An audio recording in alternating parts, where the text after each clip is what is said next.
Welcome to Fiji, a stunning vacation destination where you can truly experience it all. Spend your day snorkeling and exploring, or relaxing on the beach, and at night, back at your resort, sit back and relax as local Fijians show you their culture. Watch traditional Fijian dances and participate in a traditional Kava ceremony, just like a chief. Sit back, relax, and welcome to Fiji. Okay, let's take a look at what's going on here. In this video, I will explore many of the issues brought up in the previous advertisement and address what changes are being made to Fijian traditions when performed in resort contexts, which I'll be looking at through the lens of the Fijian Kava ceremony. Over the summer of 2019, I traveled to Fiji in order to dive deeper into this issue, to see how the Kava ceremony may be altered for tourists and to what extent. Let me begin by introducing you to this beautiful country and the incredible people. Fiji is located in the South Pacific and is part of Melanesia. It is known by tourists to be a country rich in beautiful sights and idyllic vacation spots, but there is more to Fiji than this. A practice known as the Kava ceremony is one of the many things Fiji is known for, and it holds a great deal of meaning to those who live there. Now, what exactly is kava? Kava, in its purest form, is a root, and in Fiji it has a special name. Yeah, a traditional name we call Yambona here in Fiji. After it is grown for many years to increase potency, it is dried in the sun and pounded into a powder, which will then be strained into a drink that keeps its root's namesake, kava, which has slightly narcotic properties which will make you a bit sleepy if you drink too much. Kava has been drunk throughout Fiji's history and is today Fiji's national drink. Now, there are three main contexts in which I'll be looking at kava. So let's take a look at why it's so important historically, as well as how kava is used today. Traditionally, kava was a drink served only to chiefs. In villages, we have their bloodlines and we have our own purposes in the village. People with very specific positions which were determined by this bloodline would aid in the ceremony. But in the traditional setting, there's a certain clan. Mostly the people who are organizing the kava ceremony or presenting the kava, actually mixing the kava and taking the cup, is from the chief's clan.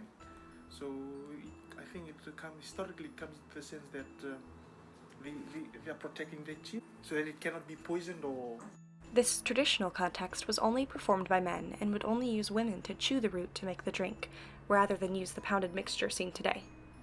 This clip is a brief representation of the proceedings of a traditional kava ceremony, which was performed for me in order to better my understanding. There are many rules and taboos associated with a traditional kava ceremony, which will be highlighted in this next interview clip.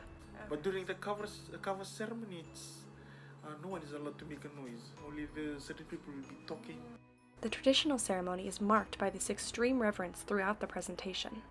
But for traditional ways, the real ones in the villages, it's really taboo to stand up and walk out or even to talk.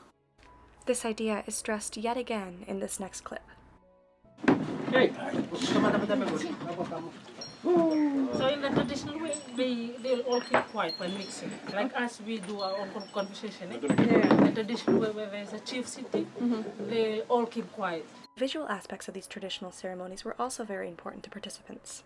If we look at these pictures again, we can see leaves known as vesa, which were worn around the arms, and grass skirts, warrior body paint, and oil was worn on the body to mark the special occasion.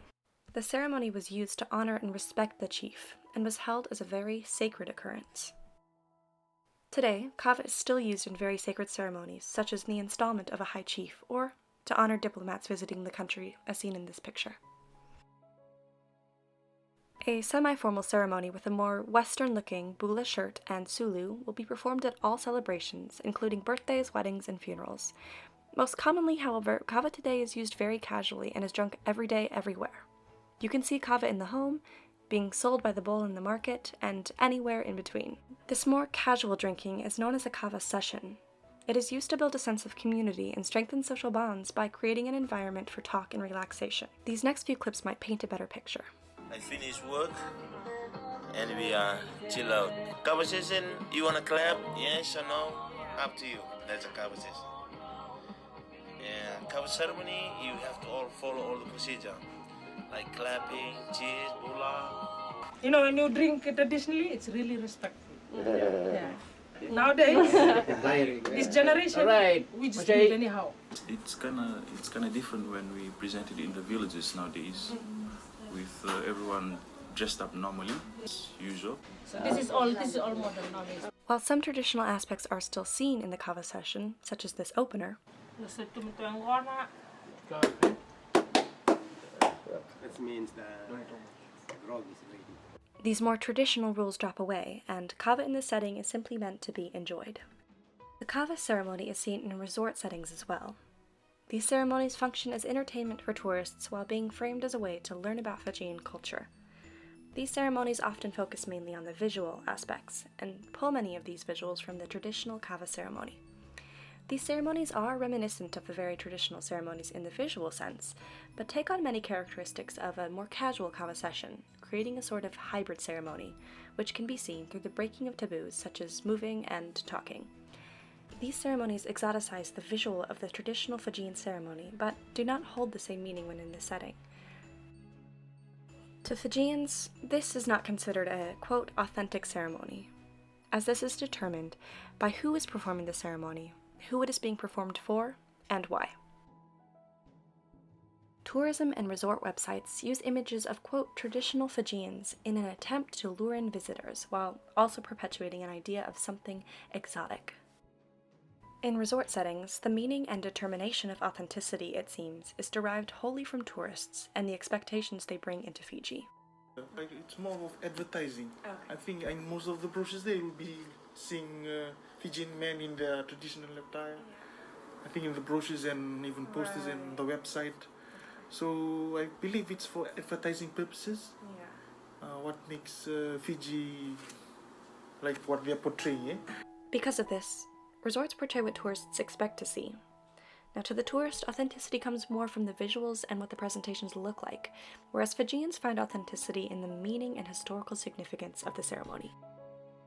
If they were just bullshit and Sulu and present you with them, it will not be that authentic, that authentic feeling. But once they don that traditional attire, you will, oh, this is Fiji. Additionally, in their attempt to take on a pedagogical nature, resorts often have tourists stand in for chiefs and other high-ranking positions important to the Kava ceremony, which, in one interview conducted, was seen as something immensely disrespectful. She said, quote, "Honestly, I'm offended. This is not something tourists should be doing." End quote. Many, however, appreciate the sentiment of sharing Fijian culture, but disagree with the way the Kava ceremony is being performed and misrepresented. It's not good how resorts showcasing the Kava ceremony to these visitors, because in a way they're not showcasing the original version of it. In a way they are kind of misleading these visitors. They're not doing the right thing. As we can see, the use of Kava changes in meaning and presentation based on where and in what context it's being performed. This chart highlights some of the most clear aspects which differ or remain constant in each context. We can see that traditional ceremonies place a great deal of importance on the combination of meaning and visuals, while the casual ceremonies care more about the social aspect and significance of drinking kava in everyday life. Resort ceremonies, however, place a great deal of importance on what the kava ceremonies look like, rather than any historical or social significance.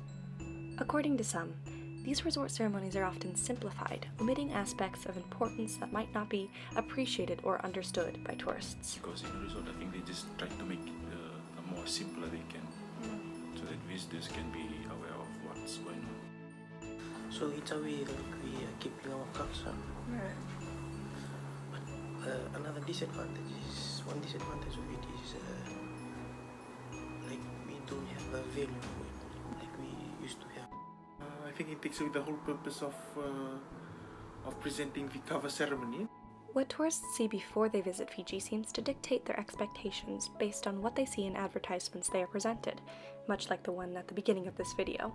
While Fijians acknowledge that the resort ceremonies are not, quote, real or traditional, while being presented as such to tourists, some individuals believe it's a good way to share with visitors. Others, however, aim to find a way out of these resort settings, taking tourism into their own hands and performing on their own terms. The often restrictive nature of the resort kava ceremonies have some of my participants wanting to start their own tourism companies in order to gain direct economic benefit as well as sharing their culture firsthand. This occurrence in Fiji brings to mind a quote from Alan Abramson on kava use in resorts. He says, quote, "Yangona ceremony must become less Fijian for Fijians in order to become more Fijian for tourists," end quote, which is entirely true in this case. Overall, the data presented here is a reminder for the importance of conscious consumption in order to avoid appropriation and misrepresentation of cultures and practices in the places we visit and love.